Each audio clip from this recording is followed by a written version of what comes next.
Action. Georgia, Georgia, the whole day through. It's an old sweet song keeps Georgia on my mind. Ooh. Welcome, everybody. RobbyG's in the house. I was just dancing with myself. Were you? That was beautiful. How did you like Georgia? I loved it. Great Georgia. job. It's always a surprise. The music's a surprise. I can't tell you. I can't tell you. I'm trying to guess before we start. You didn't guess. I thought you might guess, but you didn't guess. Hey everybody, I am Gina. Welcome to our Sunday session number 6. Number 6. That's crazy, right? It is crazy. Thank you for joining us. Today we're doing a very exciting new thing, not just eating cheese, but also going to cook with someone who I will introduce momentarily to take us on a little journey of peaches, Georgia peaches, and this. Now, Rob is going to describe why we all gave you this today. Why is there a piece of paper with a young man on it with a red background? Why? Yes. Do tell, Rob. Do tell. Well, we are going to get to cooking and eating delicious food in a minute here. We also have a cheese plate, so a lot of you guys got the cheese plate, and we sat down with our resident chef and we came up with a theme, and everything was kind of based on peaches. Yes. Okay, so I said, well, what if we do the cheese tasting with Sweetgrass Dairy, which is a cheesemaker, one of our favorite cheesemakers from Georgia. And so all of the cheeses, and I'll run you through those in a second, are from Georgia. Mm-hmm. And the meeting concluded, and I was driving home, and sometimes you have those great thoughts after a meeting. Was it a great thought? I thought it was a great thought. So I called Gina, and I'm like, Gina, I had the most brilliant idea. Who says their own idea is brilliant? RobbyG does. And I said, well, you remember, there's a baseball player named Ty Cobb, and he was the Georgia Peach. What if we did a Ty Cobb baseball card? In the back of the baseball card was a recipe card or the cheese tasting card. And she goes, you think that's a good idea? And you got to support the team. Hey, you got to support the team. She always tells me, if you think it, you can do it. Yes. And I definitely thought it. And it's been done. I know it's been done. I don't know if it'll be done again. So that's what it is. Yeah. Well, he's a peach. He's a Georgia peach. So do you guys, you get the we get theme it. now, I right? like it. It's good. I think Tommy Lee Jones played him in the movie. But so that was the idea. That's the thinking there. And if you're really slick, you can probably put that on eBay and make about $150,000. Oh, easy. I'm sure. It was so well done. Yeah. Awesome. You can doctor it up a little bit. Doctor it up. Before we bring the chef out, should we tell them about the cheeses? I think so, because we know you're going to want to nosh. Okay. Because my stomach is gurgling, and I'm gonna let Robbie tell you about the cheeses, because if you're on YouTube and a YouTube subscriber, you can ask questions through this whole thing, and I'm gonna field all these questions, and Rob's gonna chat with the chef, and I'm gonna eat at the same time. So I'm gonna turn it over to Rob if I'm gonna grab one of these. All right, so starting with the cheeses on the cheese plate, looks like this, and we'll go through an order, and these are just there for you to snack on while you watch the recipes get made and you meet our chef. But the first one, and I'm going to go in the order which is on the back of your Ty Cobb card. The first cheese we'll taste is this guy. It's the brie-looking cheese. It's called Green Hill, and it is a double cream brie-style cheese. Now again, these are all from a cheesemaker called Sweetgrass Dairy. Sweetgrass Dairy is in Georgia, south of Atlanta, in a town called Thomasville, and all of their cheeses are cow's milk. This is a cheesemaker who is very similar to a lot of the cheesemaking companies that we sell at Venissimo. They're a family company.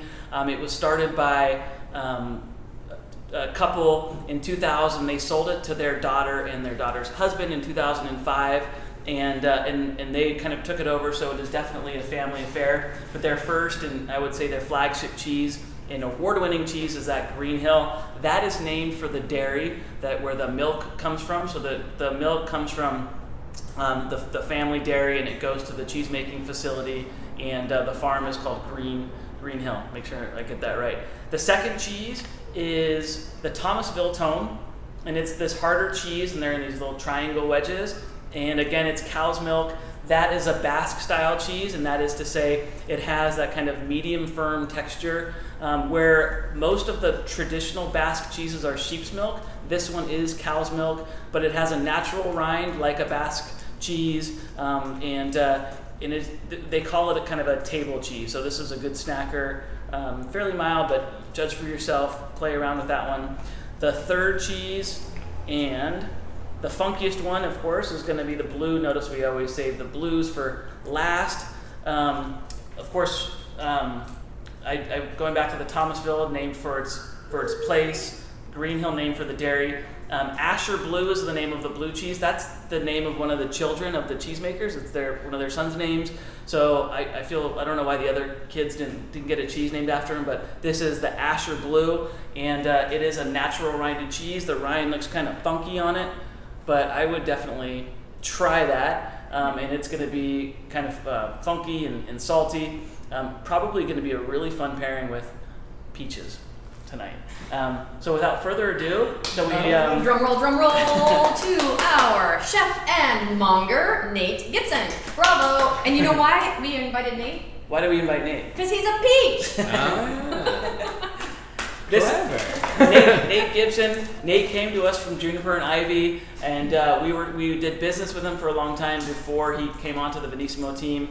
But he is a great guy to have on board because the creativity that happens when we all just kind of chat it up. So we're excited to see what he comes up with today, and I'm hungry. Perfect. All right. First things first. Kind of the idea behind this is summer right now. We're using things that are completely in season and ripe. So peaches is one of them. Melon is another, and then I'm gonna kind of show you a few little tricks of certain things that are like not signature, but like my go-to sauces, my little ways to shush up or make things look a little bit fancier. So the first thing we're actually going to do is we're going to use all the cheeses in each kind of like a progression in each course. So the first thing we're going to do is we're going to make some crostinis for a little toast, a little peach toast. So we're going to grab our baguette, and all you guys got a third of the baguette. So he's got a little bit bigger one. And grab your bread knife. So all I'm going to do is I'm just going to cut this in half. Makes it a little bit more manageable. And then from there, just going to cut it on a bias. And the width of how you're doing this is kind of all dependent on how wide you want it. Like, if you make these a little bit thinner, they're going to be a little bit crispier. If you make it a little bit fatter, they're going to be a little softer. I like kind of the in-between where it's crispy on the outside, has a little chew in the middle. So we're just going to cut a couple of these up. Gina already preheated our oven. Her German oven that doesn't light up. It's like the oven from Sprockets. But it is at 400 degrees. So we're just going to oil these guys up, hit them with salt and pepper, and toss them in there. And what I've been doing from the magic of television, this is going to be, if we burn these, we burn these. So this is going to be fun. So all we do is a little bit of grapeseed oil here. Put it down on the pan. That way, it's a little trick. So we're going to brush the tops as well, but if you do this down here, you kind of don't need to flip it. It'll start cooking on the bottom as well. Oh, that's a good. That is good. I didn't know that. Yeah. So Nate, a question: can you use like day-old bread for something? Day-old bread's great. Absolutely. Day-old bread's great. You can use that for everything. Like a little thing we used to do is like we would take day-old bread. If you cube it up. And if you have a gas stove, you leave it in your oven overnight, and just the heat from the pilot will actually dry that out, and then do that for a day or so, and you can put it in a food processor, and then you've made your own breadcrumbs. Nate, who's the bread from? Oh, this is from Bread and Sea. So Bread and Sea is where we get all of our bread for each shop. Bread and Sea does a good thing too. I think they still do it on the packaging, on the package. There's instructions for what to do to bring it back to life after a day. So yeah, it's crisp in the oven real quick. So everything is now oiled, ready to go. A little salt, a little pepper, and be as light or liberal as you'd like to be. Depending on what you're making, if you're making like pasta one night and want to do the same thing and smear a little garlic over it, you make garlic bread. So. Do you need me to set an alarm or anything? Oh, I got a mental clock. It's pretty good. All right. Next thing, we're gonna make a little bit mojo sauce. So this is something that's a little near and dear to my heart. I learned about this at a Venezuelan restaurant in Boston. I was on a research and development dinner for a restaurant I worked at, and we went and got these little like just fresh arepas, and they did this mojo sauce, and they used it literally on everything. Like it was just a condiment on the table. It's almost like a chimichurri, but you kind of emulsify it so it's a little bit thicker. So first things first, blender. You're gonna do, I like ratios, so my ratio is always 2 parts cilantro to 1 part parsley. So you don't really need to do anything fancy. I just literally rip this, goes right in. Same with the parsley. The stems are fine. They're just gonna blend up anyways and save yourself some time. Nate, why do some recipes say coarsely chop before you're putting it in the blender? You're gonna blend you know what? In a Why would blender, sometimes I do that just because it makes it more unified. It goes a little bit faster. We'll find out how good this blender is. The other thing is, like, especially with the parsley, if you're ever making chicken stock, save this. You can throw it right in your chicken stock, and it'll just create a nice little stuff, like nice little seasoning to that. Along with your cheese rinds, right? Cheese rinds and salami butts are like kind of the way of the future. Nate made me a sauce, like a pasta sauce with salami butts. That was so good. That could be the next. It's the famous butt sauce, yes. Butt sauce. Yeah. Whoa. Yeah. All right, so all we do is speaking of, all right, we threw a little bit of garlic in here. Next thing we're gonna throw in is a little bit of green onion. So anytime you ever see it and it's kind of beat up like this, just peel this back and it comes right off and it looks great. I know some people get weary of if these kind of look a little weathered or anything like that. So I'm just gonna cut these a little bit. We're gonna toss these in. And then we have jalapeno. So this is pretty much just based on if you like it spicy or if you don't like it spicy. How are we doing? Spicy. Spicy? Yeah. Okay. So I'm gonna leave the seeds in. Out of 10, 9? 9. Okay. All right. I'm like at 8.6. Willing to own up to it? Yeah, no, thank you. So toss that right in. We're gonna toss in, we got some limes. So big thing of limes. You wanna make sure you're using, I don't know why I was gonna bring this close to me. All right, you wanna make sure you're using the rind and using the juice. So I'm just grating in, or microplaning I should say, in the zest, and then we're gonna juice it in there as well. And the zest adds so much flavor to it. And like a cool trick is even if you're making like a salad or something like that, and you just zest the top of it, it adds lime flavor without adding all the juice, and it won't break down your greens as much with all the acidity. So one more. It's fun, right? No, it is actually like these are little tips that I never think about. I never do. But they're simple, they're easy, and I always have like limes and lemons laying around the house, and it's like I'm letting those rinds that just go to waste.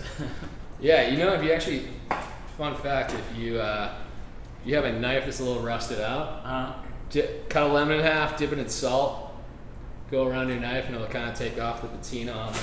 Oh wow. Yeah. Nice. I'm sharing all the top tips. Top tips? Yep, that's making the top tip list. I feel like I've got a lot of fun facts that I don't realize I had. We could do another baseball card with the top tips on it. Oh yeah. Stats. Just the stats. Who are we gonna put on that one? I don't want to know yet. Maybe Yeah. Dale Murphy. He played for the Braves in the 80s. So You guys don't know him, right? But I didn't think about Chipper Jones or anything like that. maybe Greg Maddux. Yeah. All right, we're gonna add a little local honey. So again, I really don't measure. is this is going to add a little bit of sweetness to this. It actually helps out with texture as well. What else? A little bit of cider vinegar to add a little bit of a pop to it. Don't need a ton of this either.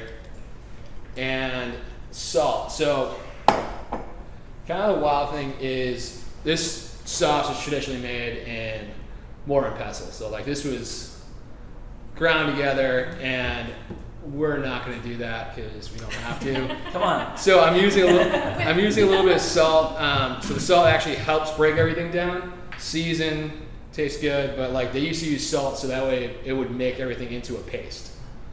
Adds like an abrasive quality to it. All right.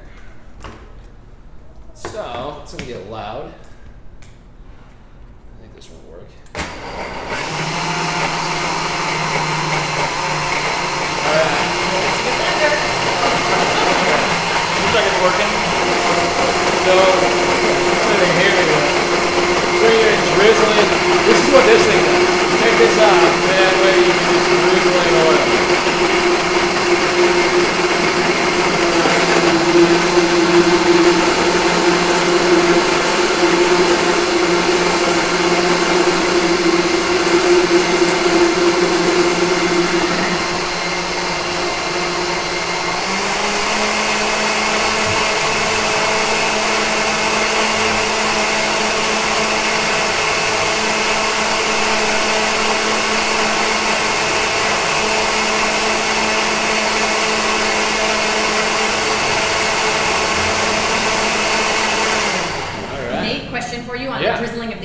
Most recipes you'll see want you to drizzle it, not put it in at the beginning, like with everything else. And why is that?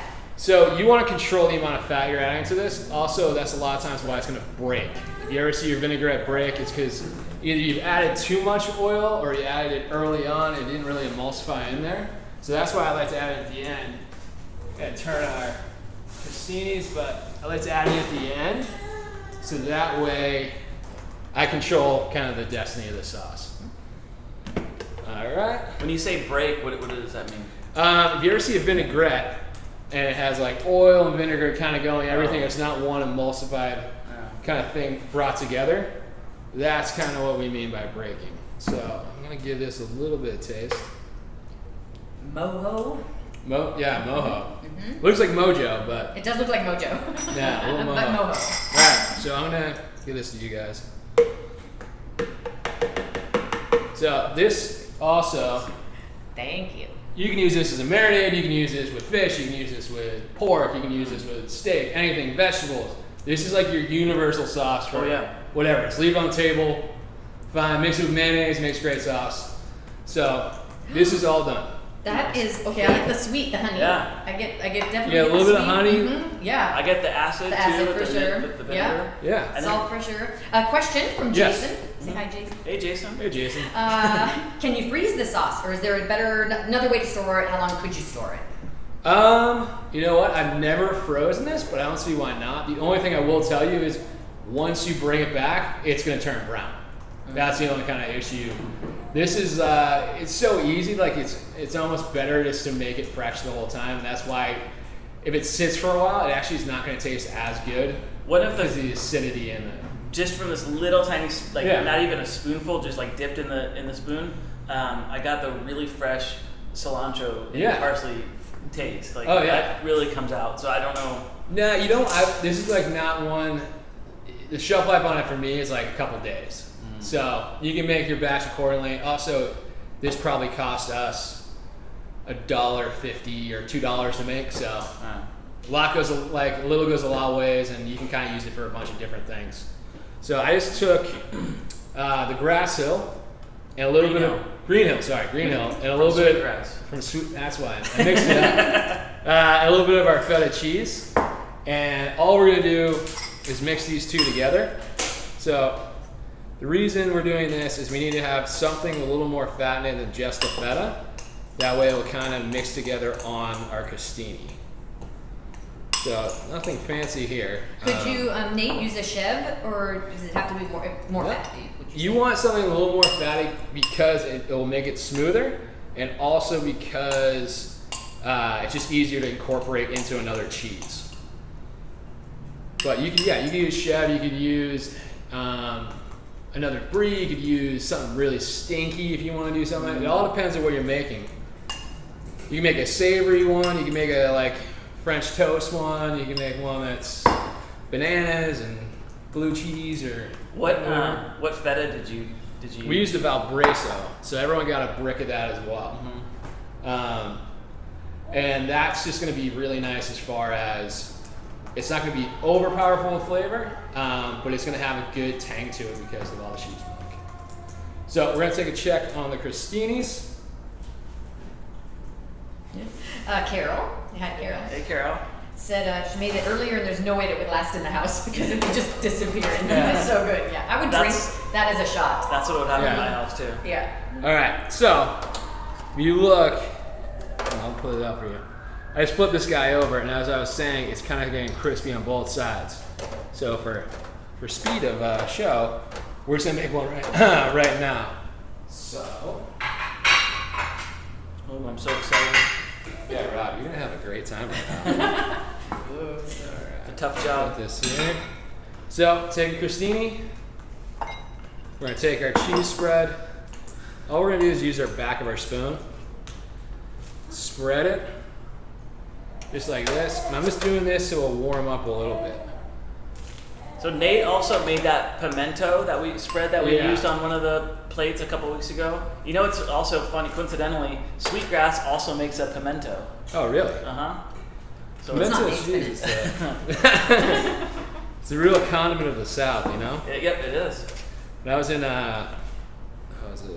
Atlanta for a wedding, it was everywhere. Yeah. So we're gonna do that. We take one of our delicious peaches, and anytime you're cutting a peach, little trick, you always want to go vertically. And all I'm doing is I put my knife right in, and then I'm just gonna turn the peach, and now I'm gonna move my knife. That way I'm not gonna cut myself. So then we're gonna twist, open up like that. The pit will come right out. And these are really nice peaches from a local farm in California. And I'm just gonna cut these a little thin. And then we're just gonna put a couple peaches on each one.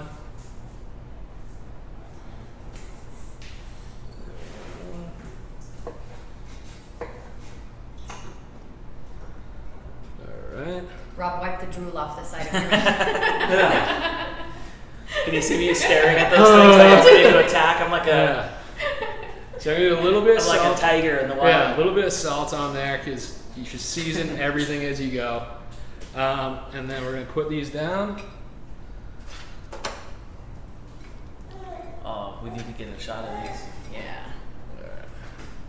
And then where are we? There we are. So we're gonna use our sauce. Oh, little mojo. I mean Little mojo. mojo, yeah. Excuse me.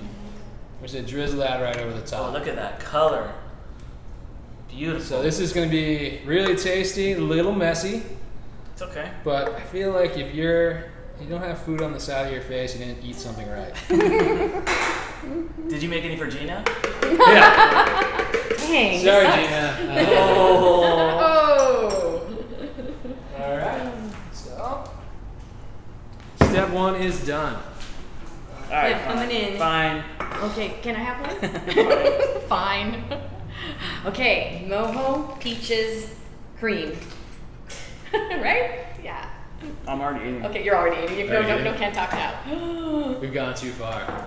Have gone too far. Okay, and I wish we had smell-o-vision because this smells so good too.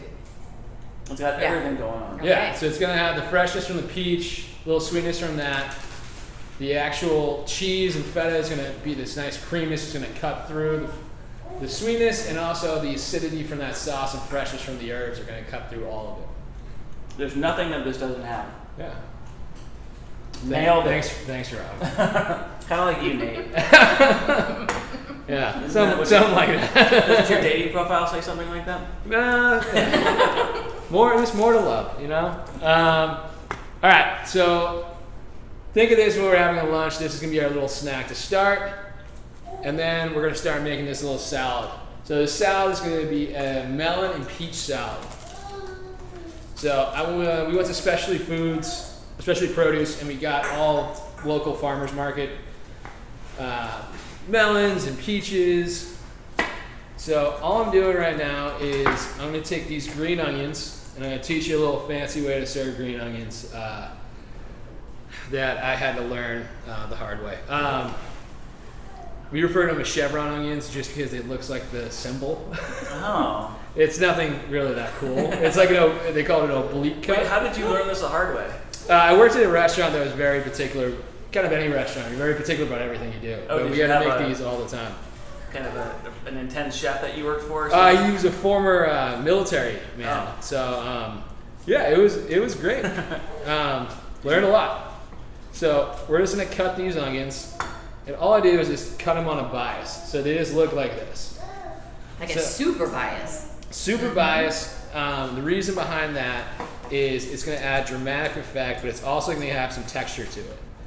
That way you're not just having like the little round that's like on top of nachos. You're like, no, I want green onion, I'm going to have some green onion. And then, yeah. It's interesting the way you, you think about everything from the start. You think about presentation, texture, like the way. Yeah. And so all I'm going to do is I just put ice water, and we're just going to toss these right in ice water. And why do we do that? We're going to do that for a couple reasons. One, not everyone likes that nice bite of onion where it's just that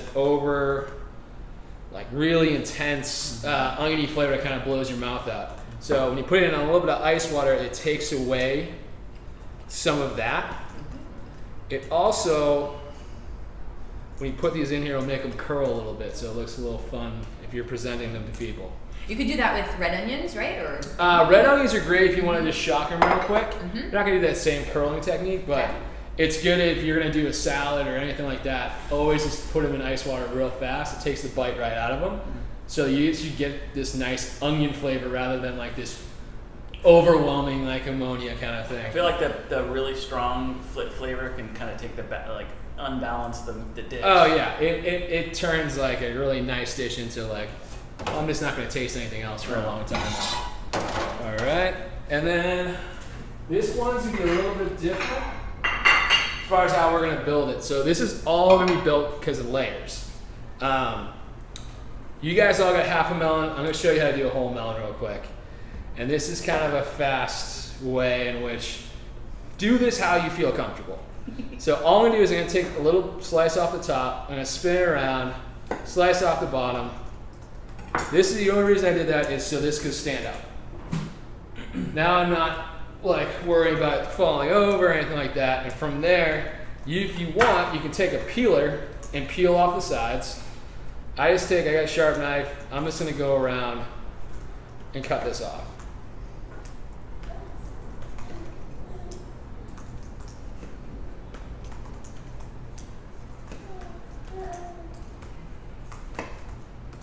And then if you got compost, this is great compost.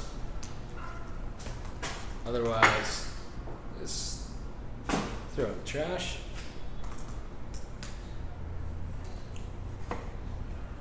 All right. Now I'm going to cut this in half. And it's definitely fresh. So much juice coming out of this. Oh, wow. And then we're going to take our trusty spoon. And all we're going to do is just take all these seeds out. Tell us about your trusty spoon. This is I told Gina about this. So like almost every chef has a weird obsession with spoons. Like, because you plate everything with a spoon, you do everything with a spoon. So any chef you know probably has secretly like 12 silver spoons that he won't let anyone else touch. And have to come back to him. So this is my pride and joy. So all we did was we hollowed these guys out. The next move I'm going to do is I'm just going to start slicing. I'm gonna start calling you Ricky Schroeder. Oh gosh. We can make his baseball card. I can see it now. How about a Ricky Schroeder baseball card? Yeah, or how about an Alfonso Ribeiro baseball card? He was the friend. All right. You really do have a beautiful mind. You know that? Is that what you call it? want to keep you away from like Everybody's like, what is he talking about? Usually when I see Robbie, he's got a grease pen and he's right next to a window and just having a great time. So I'm just gonna cut these up. All we're doing, show you guys, I'm just layering this bottom of the plate. You'll find out most great things, including winter weather, are done best lasagna style. So layer by layer. Let's put this in there. Clean this up. Could you do that for any salad, Nate? Mostly anything you want. You're kind of just doing like a carpaccio or like your tuna tartare, things like that. Like anything you want to do is a flat salad. I just like to do this method because this is actually the majority of the salad. We're not going to use a lot of greens, so everyone, I think, we would think, I'll think of salads like, all right, greens and something else. This is going to be like, no, this is a salad of peaches and melon and everything like that. So Nate, I notice, and I notice this when I work with you in the cheese shop too. yeah. Like a typical chef, you're always cleaning as you go. You like every little detail. And like when we're in the cheese shop too, everything is wrapped and put in the right place right away.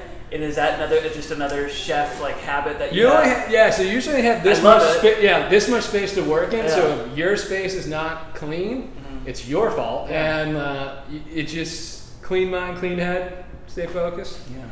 So other thing is you always want to season as you go.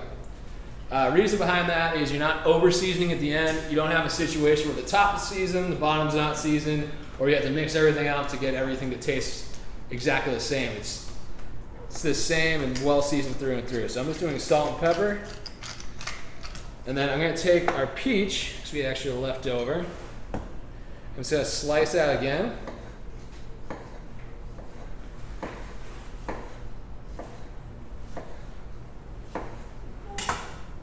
And we're just going to shingle those on top. I actually brought this over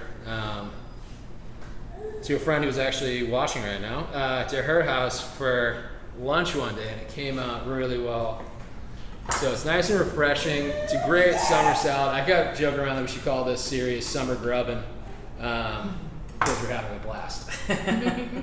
So I'm grabbing another. Gina can sing that too. I know, she can. Summer grubbing. Yeah. I didn't say that you should. Yeah. I said you could. Sorry, that was weird. Yeah, it's totally cool. That's your boss. It's a tough crowd. All right.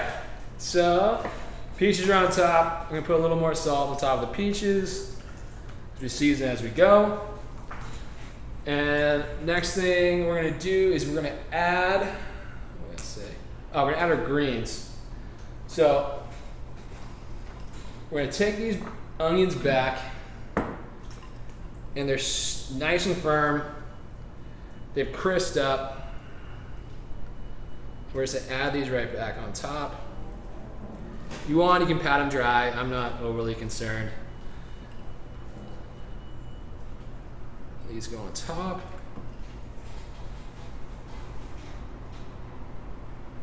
And then everyone got as well some fresh greens. So it's these guys right here, radishes. I grabbed those because they look beautiful. They had a lot of good color to them, and they have a nice bite to them. And then we also grabbed some basil, so it's micro basil. So we're gonna take these. We're just gonna sprinkle these right on top. And because we've layered everything, there's just a lot of depth of color, and there's gonna be a lot of depth of flavor. And I also brought some kind of cheating. I brought herbs from my garden at my house. So I've got some fresh lemon balm. I'm just gonna tear that and put it on. So people can also kind of play around with whatever they have. Whatever you got at your house. Could you do mint? You could. Oh yeah, I got some mint mixed in here as well. All right. These are basil buds right from the top. So these are just flowers, and if you can smell it, I wish you could smell it. Like they're just so powerful. So we're gonna do those on top. We're gonna tear some more basil, a little opal basil. And talk about that tearing versus cutting. I like tearing just because I like a little more rustic. It's all how you feel. If you want to cut it, you can cut it to be smaller pieces. For me, like I want to bite into it and like get a chunk mint and basil. All right. So now we have this. We're gonna season our greens one more time. And then we're gonna take our pepper, go over the top of that. We're gonna take our feta cheese, because we're using feta for everything. And we're just gonna crumble that right on top. Get a little bit more. What other cheeses could you use? Cheeses, What- goat cheese. Yeah. You could use. I was using the Meredith cheese as well. You could use queso fresco, farmer's cheese, kind of whatever, like something fresh and light. Ricotta, absolutely. I'm also going to take some of the Thomasville Tomme because we have it. Figured why not. And we're just going to do some shavings of that over the top.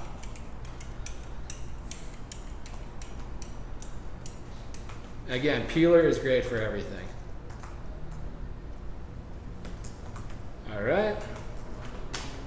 Brought some extra virgin olive oil with us. We're gonna go right over the top. And the reason I didn't put any salt on the cheese is it's pretty salty as it is. Olive oil goes right over that.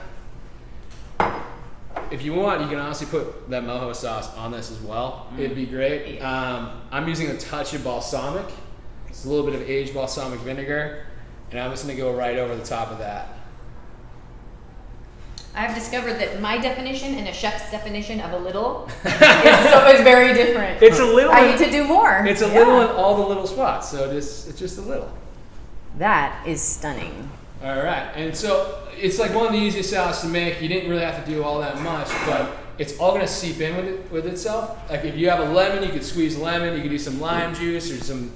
We can do like a squeeze of lime juice over the top, some fresh zest, whatever you kind of want. Lemon's great on it too. So here's your next little treat. Forks behind you, Rob, in that top drawer. So we were talking also earlier about measurements and how try to get a number out of this guy. Yeah, It's just I've never written down that Mojo recipe before because they told me how to make it. And I made it probably 100 times, and it's just you kind of know how to do it. You just can eyeball it. So hopefully these recipes will work out, and I think they will. But bear with me if you just need to add a little bit of this or that to kind of make them taste right. I need to get a little bit of everything on this bite. Do you even own measuring cups? I do just for grains. Okay. Yeah, that's it. Okay. All right. What do we think, RobbyG? What's the verdict? No. Oh yeah. Yeah. What's the best? The peach is like it brings everything out. And Yeah. It's like the middle thing. It's the It's thing not- that ties it all together. And it's not overly sweet, which is great because you have all those herbs. The radishes are gonna actually have a nice little like kind of a harsh bite to them, which helps break everything up. I really like the microgreens. Yeah, too. if you want to make it a little leafier, use arugula. You can do a bunch of arugula on there as well. But this is a fun one to bring if you're going to a dinner party. Put it on like a long plate, really showboat for everyone. And then if you look at this, we use one melon and one peach. Yeah. And it's enough to help everybody out. There's I always try to get the perfect bite where I get so many different layers This of whole thing ingredients. is a perfect bite. And every bite is good, but they're all different because there's so Yeah. much going on. Yeah. Like the other fun. I should stop you real quick. I got one secret. Uh-oh. Alright, so I started doing this. It's actually, we make that famous sauce we were talking about, the sauce that should not be named.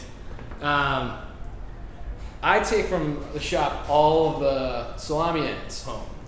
So if you really want to go for this, you can take this, I put it in the freezer, and I can just shave over my the God. top a little bit of speck, which is a smoked prosciutto. Okay, that's awesome. And yeah, if you have vegetarians over, don't do this, or just do this and tell them it's something else. But it's gonna add another lot of flavor, and you're just not using that much. How can somebody get a speck butt? Maybe that needs to be a new speck butt. Speck butt. Sounds like an illness. I came down with speck butt. No, honestly, you go to a deli, you go wherever, you can just ask like, hey, do you have any salami ends left? Yeah. And more times than not, they have a bunch of them. I take them home and make stocks, make sauce, do stuff like this. So, yeah, Oh, that's your Is main it good with course salad. the butt? You like it? Mm-hmm. Yeah, with the butt is really With the good. butt. Gives it that little smoke, like It's like reminds me of the zest, where it's just a little bit goes a long way. So oh yeah, exactly. You did. Yeah, you didn't put It's a like ton a- on there. No, and like you can sprinkle it like if you make pasta at home, like buttered pasta, That's sprinkle kinda- over some speck or it's something like like a that. it's basically like a speck zest. Essence of speck. It's meat zest. Yeah, Delicious though. yeah. No, there's so much going on. It's hard to get the perfect bite because they're all. I mean, they're all perfect. So it's like which one is the perfect? which one is the perfect bite? Because Hey, each yeah, one's better than the last. Yeah. Robert, you Philosopher's been waiting a long time for that. Eat What the is whole the thing to perfect find out exactly where the perfect bite Yeah. is. There's no other way to find out. bite? I must keep going. This drawer, right? Smells. Yeah. All right. Okay. And so, no dinner, any meal is not done unless we have dessert. So we're gonna do grilled peaches. This is like, congratulations! I'm not the first person to do grilled peaches. I know this. Like, everyone does this. Oh, look at this grilled peaches. Cool guy. No, I know what's going on, guys. But you know what? Doesn't mean that they're not good. So I'm just gonna hit these with a little bit of oil. Doesn't matter what kind of oil. We're using grapeseed oil right now. So fun fact, things you should worry about when you're cooking is smoke point. Extra virgin olive oil you shouldn't cook with. That's your finishing oil. You should cook with grapeseed oil. Great one is, especially because we're in California, avocado oil is really great for you. High smoke point. But when you say high smoke point, it means it can go to a very high temperature before it will smoke. Low smoke point would be an extra virgin olive oil because there's so much fat. So we're doing a little bit of oil so it doesn't stick. Did you use the extra virgin olive oil for the mojo sauce? I used a little bit for the mojo sauce, yeah, because we're not cooking it at all. So I'm gonna put a little bit of salt on these guys because personally, I feel like not enough people put salt with their desserts, and a little bit of salt on dessert brings out a lot of flavor. So we preheated our pan. We're just gonna toss these down. You can kind of hear the sizzle right now. Perfect. And so while we're waiting for that, we took some of that Asher Blue. We're gonna mix it with more feta. And we're just gonna kind of do the same thing with that we did with for the crostini, where I'm just mixing this up together. This way, we can kind of make a little, almost make it look like ice cream. It's definitely not gonna taste like ice cream, but when you guys see what's gonna happen, it's gonna be I can hear the sizzle. yeah. Uh-huh. And then kind of the next step of this, or it's all based upon your kind of likes or preferences. So now we're just gonna wait for these to cook. Could you put ice cream in there? You bet your bottom dollar you can put ice cream in there. Well, you can do a little praline ice cream. Pecan praline, yeah. That would be delicious. Actually, we brought some pecans with us that may or may not be going with us at the end. But yeah. What other? You could grill nectarine, obviously. Your Could you do any nectarine. other fruits? Oh, yeah, any kind of stone fruit will hold up. Plums, nectarines. As long as they have a little bit of give to them, you're gonna be fine. Yeah, I've grilled bananas, I've grilled a lot of weird things. Apples. A little fun, a little different way to do things. I just tried the Asher Blue on its own, and it's kind of crunchy and. It's got a good little tang to it, and it's nice and creamy, which is great too. It's not gonna. I feel like blues get a bad rap. Everyone thinks of the blues as like the packaged crumbles that came with hot wings. And it's like, you know what? Those have been sitting in that bag for quite some time now. When you actually get a nice blue, it's a whole other beast, and you actually start to appreciate it. Did you eat the rind, Rob, on the I Asher? did, yeah. And what's the verdict on that one? It's good. It's actually it's not as pronounced like as some of the other natural rinds, so it's not too much of a leap. If you're afraid of rinds, try this one. So, as you can see, we're getting some nice little grill marks. The natural sugars and the peach are going to come out and start to caramelize. So this is when you do the fancy trick called the cross hatch. So we have lines going this way, so they went this way. We're just going to turn it. Beautiful sound. Like when you do this and do this, add $5 to the menu. That's a fun fact. Can like, I get this is great. without a now hatch? It's better. Yeah, no, you can't. Sorry. We're hatch people here.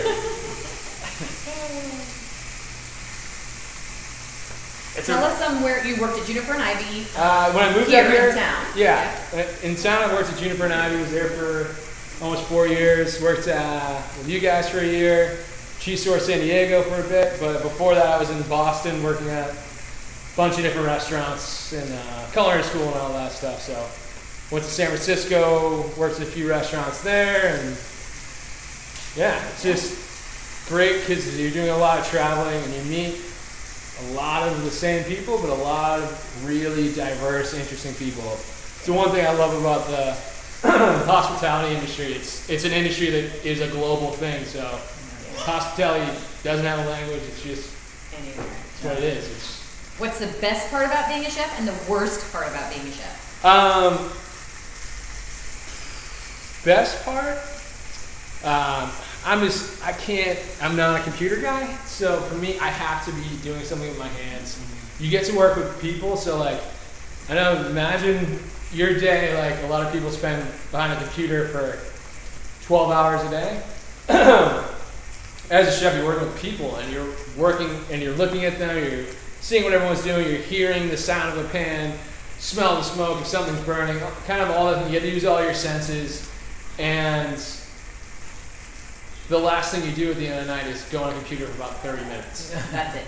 Do your orders, you're done. So I miss kind of that. I miss the team aspect because I always joke around that when you're a chef, you're an athlete, where you perform, you play a game every night, you gotta be in good shape to show up, good headspace, and it's brutal. Like services, you can do 400 covers in 3 or 4 hours, and you just gotta sit there and do it, and there's no hiding, there's nothing like that.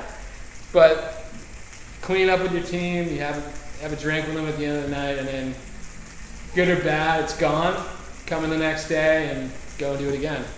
So that's one thing I definitely miss. It's just like honestly the thing when people come in to try what you're making, and you can definitely tell that you made their night, or like they crave something that you just like to do and just want to be watching you do it. Things I don't miss is you turn into everyone's like Ask Jeeves or Google machine, like, well, or like people want to try to prove you wrong. And you're like, you know what, you very well could be right. That's fine. I just have done it. This is how I would do it, or I don't know. But more good outweighs the bad. All right, so we grilled the front. Looks really nice. So all I'm literally doing right now is I'm turning them, and we're just gonna cook the bottom a little bit. Because otherwise, you're gonna crunch it. You're gonna go into it, and it's just gonna be a little bit soft on top, not really soft on the bottom. And we're just gonna cook these a little bit longer until they just get softened up a bit more. And it's also when you cook them a little bit, get a little softer on the bottom, they'll actually sit flat for you. Oh, wow. Otherwise, you can do a little cut off the bottom. So it won't wobble. So it won't wobble. A little trick for you. It's just a light snip off the bottom and things will stay up. Off an egg, stays right up. So now that you're, so as a cheese guy, I'm always expected to bring cheese to any gathering we get together. But you're kind of double. You have a double whammy. You have to bring the cheese and you have to cook, right? Oh, absolutely. Yeah. I have great friends who thankfully can cook for themselves, but I also have certain friends and family that can't. And or it's just like, you know what? I see what you're doing. Let me just help you. I won't say anything. I'll just ask you what you're making, and maybe like, hey, I'd love a drink, and just throw a bunch of stuff when you're not looking, and then stand over your shoulder and no. Hey, put it this way, any meal anyone wants to cook for me is gonna be the best meal ever. 'Cause I don't have to cook it, so I'm perfectly fine with that. All right. So let's just plate one of these bad boys up, and make sure you turn the pan off. So, all we're gonna do is put our peaches down.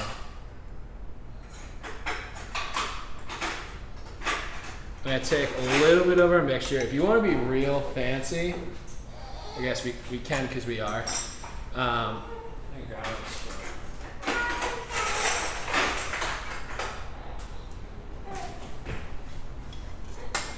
And I'm just going to take this, and I'm going to take the other spoon.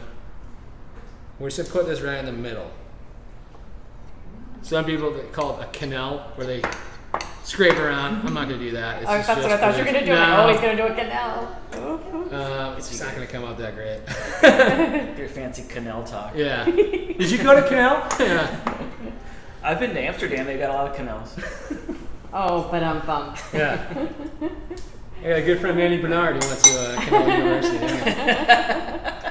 All right, so this is done. So we have a tough decision now. Are we going to go with honey, or are we going to go with balsamic? And here's the trick: we're going to go with both. So I'm just going to take a little bit of this fresh honey. We're just going to drizzle it right over the top. Oh yeah.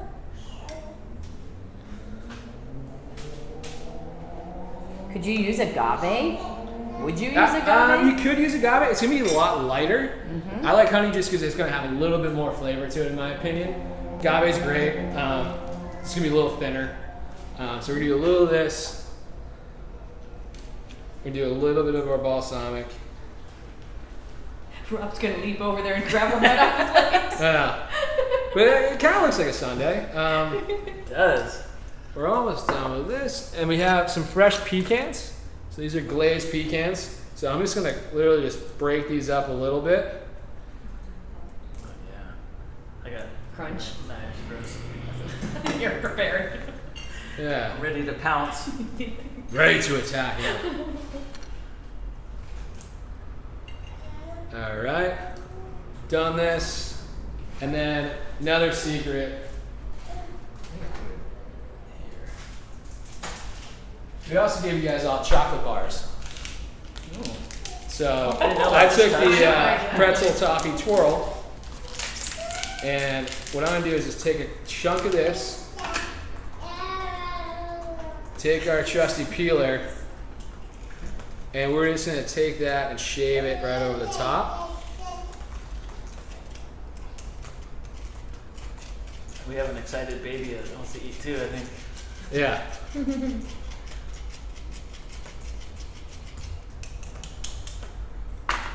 And then I got a little bit of herbs. We're just going to put it right on top of that. Because why not? And then here's the dessert. Beautiful. Should we get a shot of this, Gina? Oh yeah, let's see here, Rob. Before I tear into it. Before can you stand it? Can you stand it? Get it away from me for a second.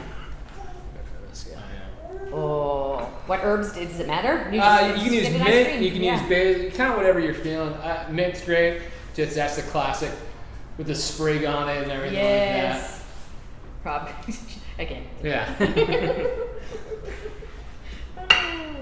Nate, will you have some of this? Yeah. Do you taste as you go along? Me? Always taste. Always taste as you go along. Mm-hmm. Sometimes you just get a feeling though. Oh boy. Hey, Robbie's had a 3-course meal right now. Apparently, that's what happens. You talk about cheese for 10 minutes, you get a free. It's my job. Come on.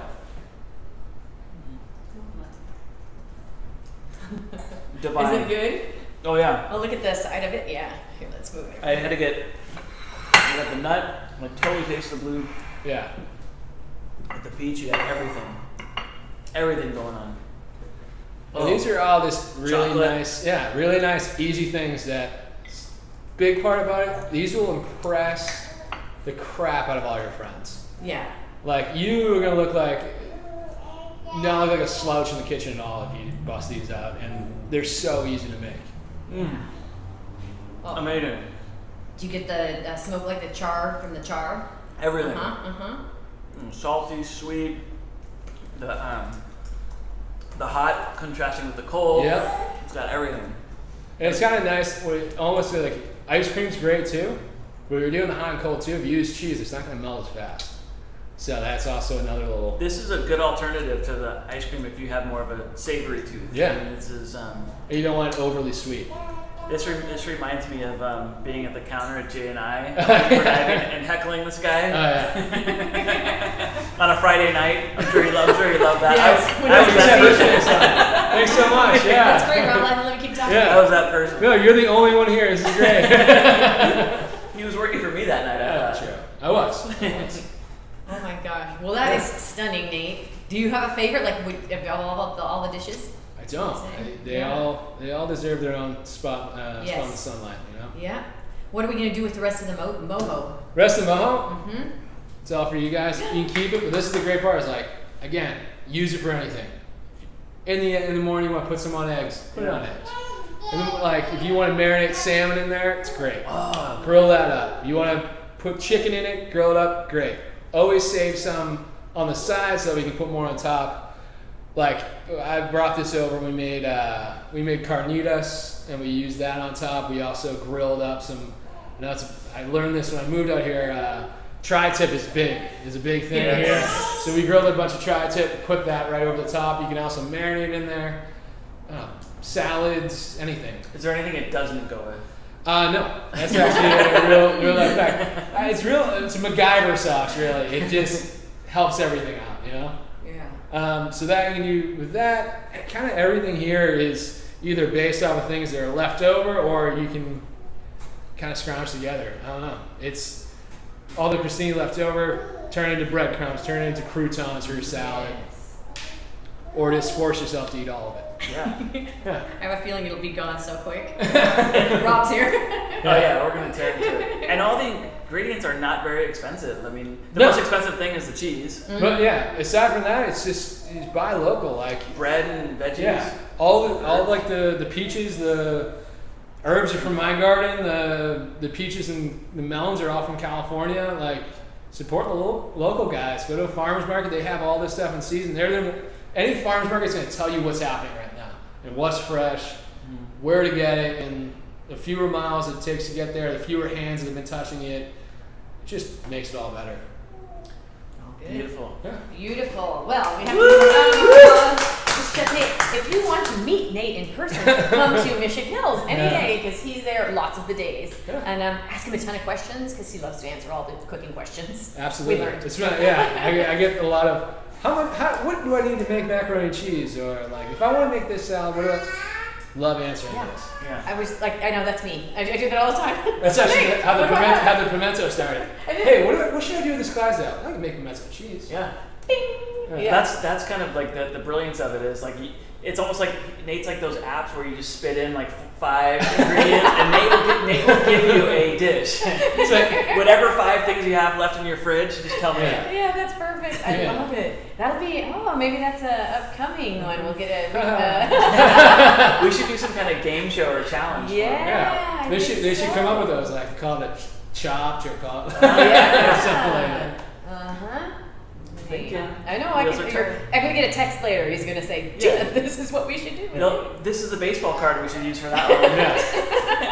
Yeah. So, are we talking about the next class or not? Or not gonna? Yes, I think we should tip All right. Yeah, we nab the Nate. date. Yeah.